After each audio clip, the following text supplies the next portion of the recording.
This is the Toyota Yaris, and as you can see from this rather funky chrome X shape on the front, it's just been given a midlife facelift.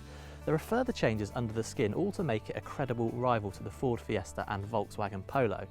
And to see if Toyota succeeded, we're going to look at 3 areas: how much space it's got, what it's like to drive, and how affordable it is to buy and run.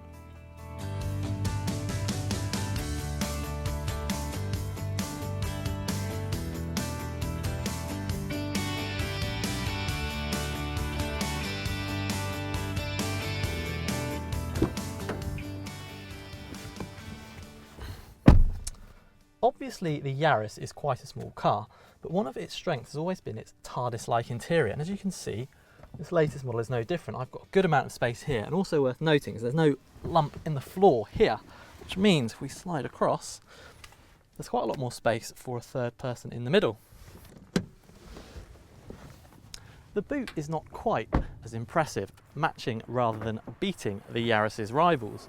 So while you'll fit a couple of cases in here, like so, you'll struggle with bulkier items such as a baby buggy. The rear seats do split and fold, but when you do so, you don't get a flat floor. It's also worth bearing in mind that the hybrid version of the Yaris has an even shallower boot. Up front, it's easy to find a good driving position with plenty of adjustment here, and this redesigned dashboard, which is part of this facelift, is it's actually quite nice soft touch materials. And on everything bar the base model, you get this touchscreen system, which is really clear and nice and responsive. It's really good, and can be upgraded to include navigation. Unlike the Peugeot 208, which bundles the heating controls in with the touchscreen, the Yaris keeps them separate in this panel down here, which is much more intuitive to use.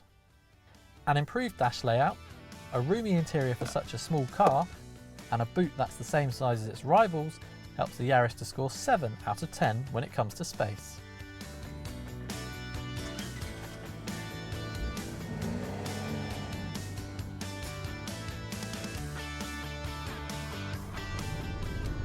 What the Yaris is not, however, is exciting. We're driving the 1.3 litre petrol model, which is the best seller in the UK. Compared with a Ford or a Vauxhall turbocharged 1 litre 3-cylinder engine, this lacks much in the way of mid-range urge, and also when you do give it some revs, finally, it sounds a bit noisy and thrashy.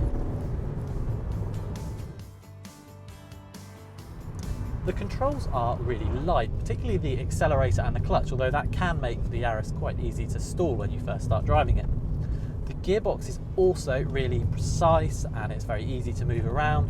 Visibility is excellent, and when you're in town, the engine is actually quite nice and quiet. As part of the midlife makeover, Toyota has revised the Yaris's suspension, all in the name of making it slightly more fun to drive. I would say that fun is probably stretching the point, to be honest, particularly when you compare it with something like the Ford Fiesta. Also worth noting is that on the 16-inch wheels that our test car has, the ride can be a bit bumpy at times. What the Yaris is, however, is easy to drive, particularly around town. Light steering makes it very easy to park, and if you're still struggling, all but the cheapest models come with a rear view camera. That's not enough to prevent the Yaris from scoring a slightly dull 6 out of 10 when it comes to driving. Toyota prices the Yaris roughly in line with rivals, but you get a 5-year 100,000 mile warranty thrown in, which is better than average. Equipment levels are pretty decent, although personally we would avoid the base specification level. And the Japanese brand's excellent reputation when it comes to reliability helps to keep resale values high. For those wanting really low running costs, there's a petrol-electric hybrid version or a diesel, both of which qualify for free road tax. However, they are also expensive to buy, so our recommendation is to stick with one of the petrol engines. All in all, the Yaris scores 7 out of 10 for affordability. As you can probably tell, this midlife facelift isn't quite enough to elevate the Yaris to the top of the class. Having said that, if what you're after is something that's really easy to drive, reasonably spacious and likely to be extremely reliable, then it's still well worth a look.